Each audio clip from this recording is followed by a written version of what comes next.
Hello. Hello, Hi. everybody out there in Facebook land. We are here with Great Good Place for Books for another session tonight with thriller and suspense recommendations. Kathleen, do you want to say a few words here and introduce Taylor? Sure. Hey guys, Taylor is one of our best customers, and she and I spend many hours talking books together. So when we wanted to mix it up a little bit, I decided that it would be awesome to ask Taylor to let you know what she's been reading during this quarantine lockdown. So, Taylor, go ahead, babe. So I kind of wanted to start this first one, and I'm assuming there'll probably be more in the future, but with like 3 books that since I have read them, I have not been able to stop thinking about them. I guiltily own 2 of the 3 books in both paperback and hardcover because I like them so much and I want versatility of how I like to read at home versus how I like to read when I'm commuting. So the first book is Jar of Hearts from Jennifer Hillier. And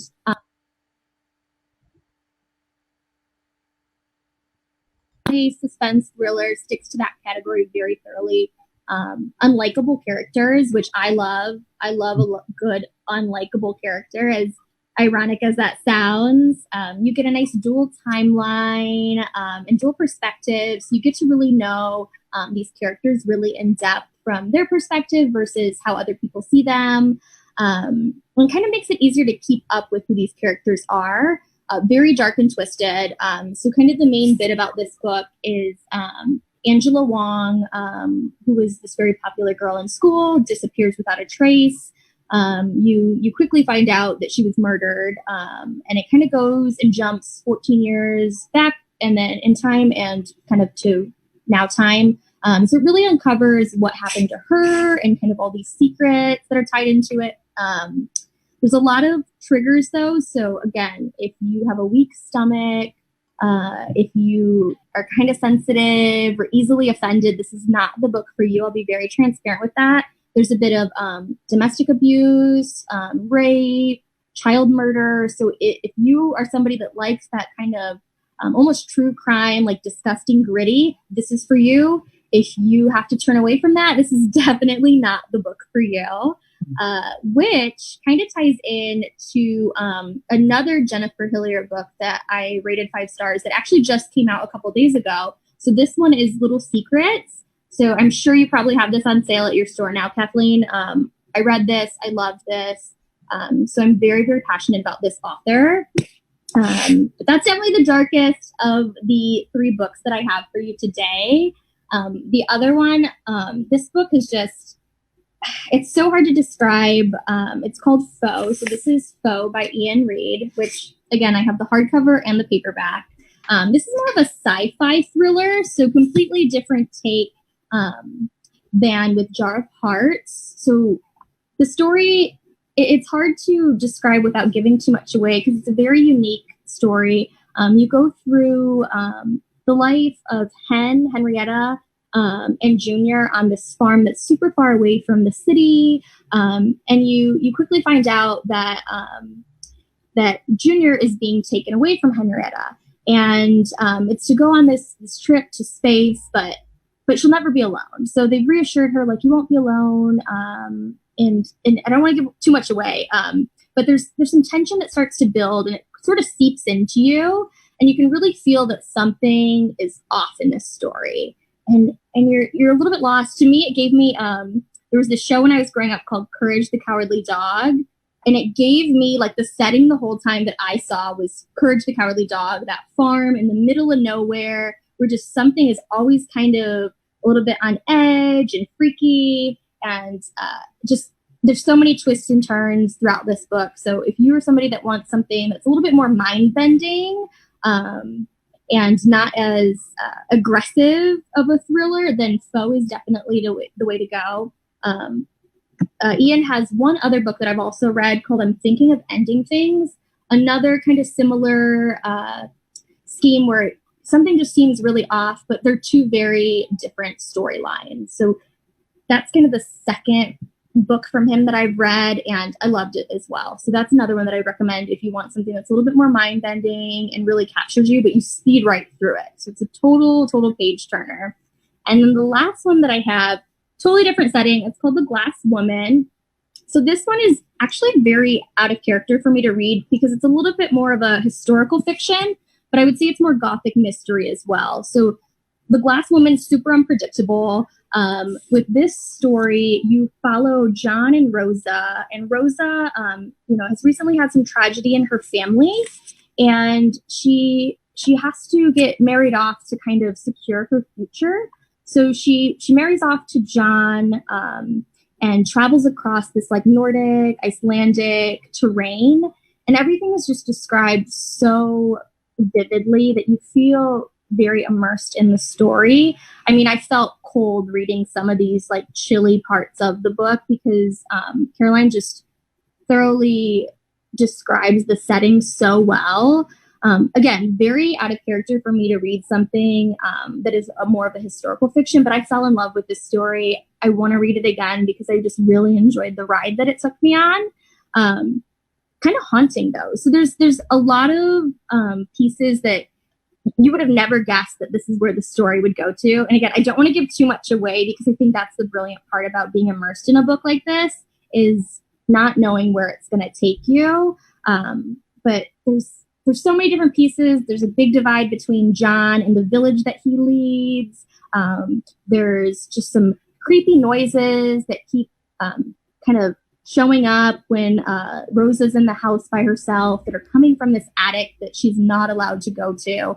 So it makes you wonder what happened there. Is the house haunted? Is somebody there? So there's just so many different pieces that the way it's described, it leaves you on edge and feeling a little bit uncomfortable. But the writing is just so beautiful, and just the atmosphere that Caroline's able to create in this book is just spectacular. So if you want to be taken away from all that's going on right now, The Glass Woman, a great book to kind of carry you through this because I loved it. So those are the 3 books that I have for you guys that I'm just super passionate about, want to read them again.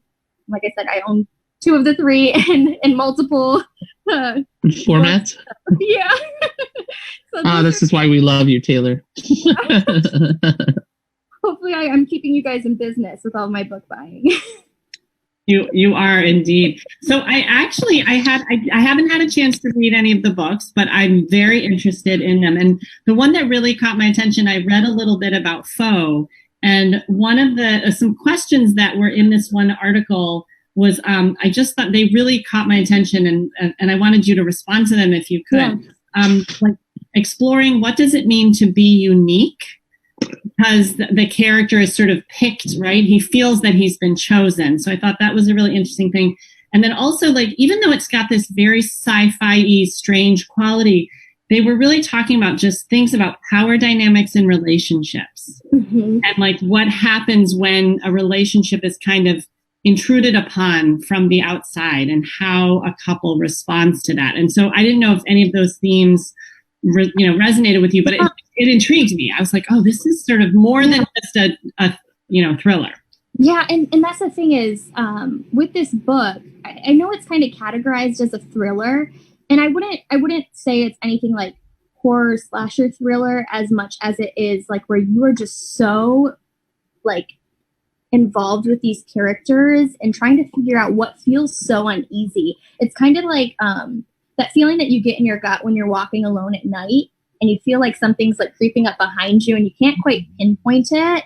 And there's really only 3 characters in this book. So there's Henrietta, Junior, and Terrence, who is the man that comes and kind of tells Junior that he's been selected to go from this lottery and leave the farm.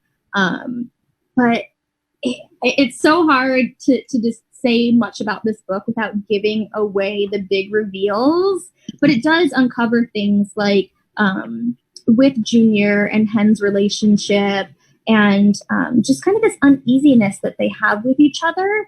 And you really discover why in the end. And I mean, this book, like after I read the last page, I still could not quit thinking about it. Like it just really sat with me, and it's a really quick read. So this is something that like, I mean, especially with us not having much to do right now, that you could read in a day because you just fly through it because you're like, oh wow, like it's a constant flow of like unease, enough action to kind of keep you motivated to like push forward and see what else is going to happen. I don't know if that really answers too much of your question, Sam, but I don't want to give anything away because it was such a great ride for me that I want to read it again just because I'm like, well, maybe I can see these little pieces that I didn't see before. But it really does make you think about what it's like to be a human and what it's like to have emotions and just all these different things that you wouldn't expect from a thriller. Hey Taylor, have you read The Lottery yet? I haven't. No. By Shirley Jackson? Mm-mm. You would love that. That's like the ultimate classic creepy book. Ooh, like I have to write all these down always. And I did also want to mention a book I'm currently reading right now, which is called Sin Eater, and it's by Megan Campisi. It came out this month, and it's similar to what Taylor you were saying. It is historical fiction, but I think it's got some of that sort of darkness and really exploring a very strange part of society. So it's actually based on historical facts about these people who were called sin eaters, and their job was is women only had this role, and they would go to the bedside of the dying who would make a confession, and then the sin eater would eat specific foods that absolved that person of that sin, and then they carried the sin. And then this lovely young woman gets pulled into this. Really, there's nothing she can do about it because she's, doesn't have a lot of power. But then she's kind of finding herself as well, because the sin eaters are sort of shunned in society. People are very scared of them. Anyway, fascinating book. And I wanted to bring it up now because I know that Taylor does seem to love things that are a little bit darker. You see a little dark rain cloud. Just a little bit. Just a little bit. Well, another thing that I know that I think we all read it. I don't know if you have, Mike, but My Dark Vanessa, which is our next book club book. Oh, yeah. If you like dark, kind of atmospheric, kind of creepy stuff, that is one of the best books that I've read this year. Oh, it was phenomenal. That's another one on my list to reread because, that evoked so many emotions. And, granted, that's another one, though, that if you, are triggered by, like, any sort of like sexual assault or things like that, it's definitely not for you if that's gonna kind of bring up any emotions. But if you're somebody that wants to kind of, pull through something like that, it is a phenomenal, disturbing, just so well written. Yeah, just you kind of feel like you're a voyeur when you're reading it. It's like gut churning, like foul, but so excellently written, and very powerful, I think. So I was curious, Taylor, if you don't mind talking a little bit, because I am always very interested when a reader really loves a certain genre, and you do seem very committed to this genre. And so maybe if you could talk a little bit, I'm just curious, what that is for you. And you said something like kind of if you're interested in sort of pushing into these darker themes, and I also wanted to appreciate you giving the trigger warnings because I think that's wonderful and good too. I think it's really crucial because it depends on where you're at in your life too, if you want to address things like that, or like for me. So a trigger for me, as Kathleen knows, I cannot do anything with animal abuse. I've read one book that she has recommended, The Hand That Feeds You, which I loved the book, but it was emotionally too overwhelming for me that, y'all know I love my puppies and I can't do any sort of animal abuse. That is just like a super trigger for me. So I think that's super important when we're talking about what we recommend people. And ever since then, Kathleen knows, and she's never recommended any books that have those pieces in it. But when it goes to the thrillers and kind of the mind-bending books that, I don't know. I think actually the person that really got me into that was Ruth Ware. So I had read, I had always been all over the place with my reading, where I would read 25% of a book and I jumped to something else because it just didn't quite catch me and kind of reel me in. And until I read one of her books, then I kind of was like, oh, I like something like this. I didn't even know this existed. because I used to read a lot more like Wally Lamb or things that are just definitely more, I guess, like spoken about in like the book realm that people are constantly recommending, or things that you're recommended to read in school or in college or anything like that. And then when I found a book that I liked, then I'm like, okay, well, I want something more like this. Like, what else is like this? And kind of Kathleen helped get me deeper divulged into this. And then, you know, I have like my Goodreads and my Bookstagram where I follow people that read similar books. So I'm like very particular about who I even follow in my book world, because I know what I like, and I like dark, disturbing, foul books. I don't know what that says about me as a person. I need to say, those of you who don't know Taylor, she is the farthest thing from dark and foul. Absolutely, absolutely. And I also just want to appreciate that you're highlighting one of Kathleen's superpowers, and that is to learn about what her customers read and find them their next favorite book. And I'm glad that we're still finding ways for you to do that, Kathleen, for the community, because well, I can tell you that, like, with Taylor, I will sometimes send her a text and tell her she has to come in now. She's gotten many of those texts from me. Oh, yeah. When a book comes in, when I know she's going to be crazy about it. And you guys set it aside for me. It's like already laid out. You're like, okay, you got to check out this, this, and this.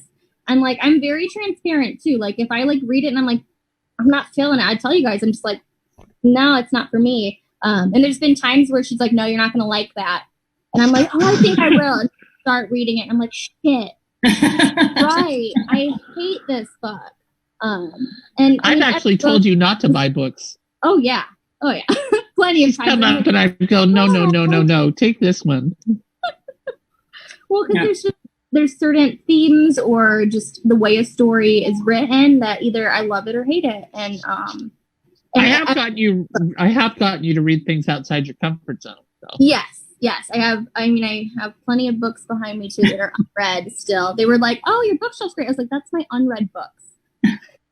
my other shelf on the other side of the room has all my read books. I have to keep them separated, otherwise I can't even keep up with myself. Well, I love it. But those three books, like today, like if I had to just like out of the blue recommend to anybody, those three are great stories. I purchased all of them actually at your bookstore too, so I know people can get them there. Like if you're watching and you are really looking for something new, those three books I hands down would read again. Thank you. Thanks, Hunt. Yeah. And I will say I ordered 2 books from GGP, and they came actually very quickly, Kathleen. I was so pleasantly surprised. That's great. Even the one we were worried was coming from the secondary warehouse, they both showed up, and that was great. So it is still possible to get books from a great good place for books. Yeah. I can't wait to go back in though and touch everything. That sounds like a terrible thing to say right now, because we shouldn't touch anything, but I cannot wait to go in and just like breathe in the books. I find myself fiddling with my bookshelf and pretending that I'm in the bookstore. And I mean, it almost looks like I am, but it's not the same. Oh, that's wonderful. Hey guys, thanks, Tay. Oh, go ahead. Go ahead, Kathleen. I was just going to say thanks, Tay. Yeah, it's always fun, and you need to read The Lottery because it is wonderfully creepy, and I wrote it down. There's a lot of things I need to read.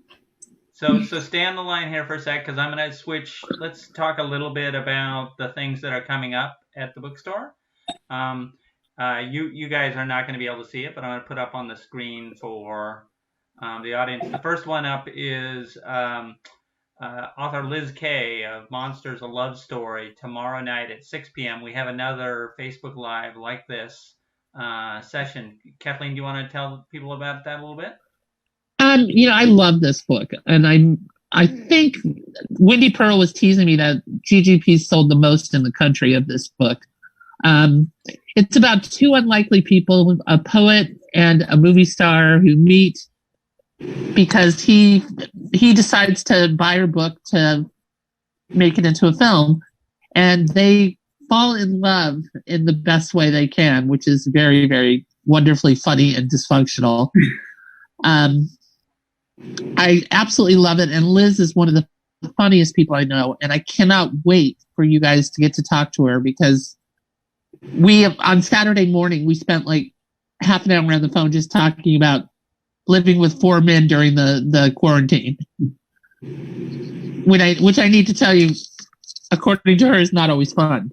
I feel like that involves a lot of dirty socks just laying around the house, because that is what I've figured out living with one man during quarantine, is socks don't ever end up in the washing machine.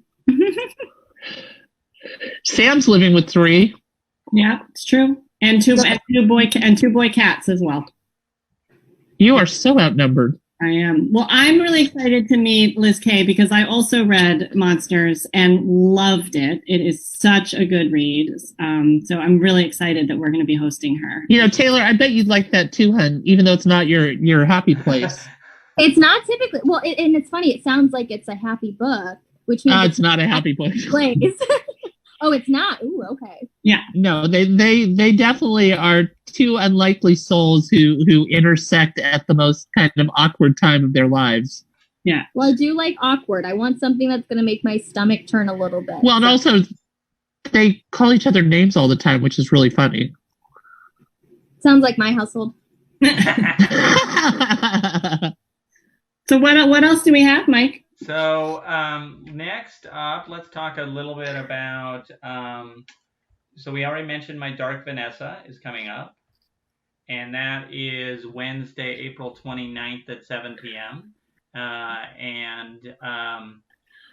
Again, this one is going to be a Zoom chat rather than broadcast on Facebook Live, and we've had quite a nice showing for people showing up for those chats. So you want to put in another short little plug for My Dark Vanessa, and then we'll move on to the week after.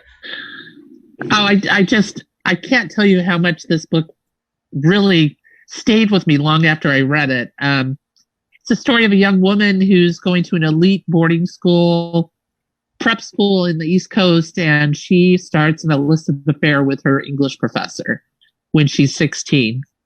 And it's kind of the fallout of what happens over 15 years of her life. And when he finally gets caught doing this, because he's done it with many other girls, it turns out, but it's told completely from Vanessa's point of view. So you really see what it's like to be kind of the victim, but also, totally complicit. And she is in love with him as anyone could be. And it's such a good book. Taylor, do you have anything else, babe? Well, the thing with the book, and it really resonated with me, is that the emotions that are kind of going through her head that the author really describes are so real. It brought up a lot of memories for me from when I was younger and dating older men, where I was just like, this is kind of disgusting. Like, I feel kind of just gross about this. And not like my teacher or anything like that, but just, men that should have realized that they were too old for me. I was just naive. And for me, it brought up a lot of that emotion, where it was almost like I felt okay about it, but I hadn't thought about things like that since I was, Vanessa's age. And it's so real and so raw. And I love it. It's completely from her point of view. Yeah. So you see how every decision has impacted every decision of her life. Exactly. Mm-hmm. All right. Next. And again, that's Wednesday, April 29th at 7 p.m. And we structure these in a way to, if you haven't gotten through the book, it is a book club discussion, but we play a little bit of the audiobook, so you get a little bit of a sense of that. And we'll try to also find a YouTube interview with Kate Elizabeth Russell and play a little bit of that as what we've done on past sessions. So we try to structure these so you don't have too many spoilers if you're just trying to find out if this is a good book for you. So I encourage you to join even if you haven't read this book.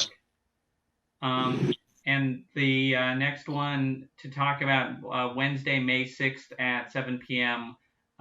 we have Ask Again Yes by Mary Beth Keane is the next book up. And Kathleen, you want to say a little bit about that one? Oh, it's my, as they joke at the store, it's my favorite genre of book, Screwed Up Irish People. It's so beautifully written. It takes you through 2.5 generations of one family and of actually two families and how they intersect. And it takes place in a fictional Long Island city. And both of the dads are New York Irish cops. And one of the mothers is an immigrant, and the other one is Italian. And something bad happens. And years later, their two youngest children get together, and it really wreaks havoc. So, Sam, do you have anything more to add? I also loved this book. The characters are so beautifully created. They're just so complex. And there are no easy answers. I mean, it's really, you might feel like you're kind of coming down on one side, and then something's introduced and it really gets you to kind of think very critically about a lot of assumptions. And I loved all of it. I agree. It was a great, great book. I'm excited to do that one. That was wonderful. Yeah, I enjoyed this book a lot. I listened to it on audiobook and really, really liked it quite a bit. Well, I think that's nearing a wrap here. I'm going to end the Facebook Live here. You guys can stay on the chat. We can share a glass of wine or whatever afterwards. But to everybody in Facebook Live land, thanks very much for watching, and looking forward to seeing you tomorrow night for Liz K's event. So thanks very much. Thanks, everybody. Bye, everybody. Bye. Thanks for all your support during this time. We really appreciate it. All right. Bye-bye, everyone.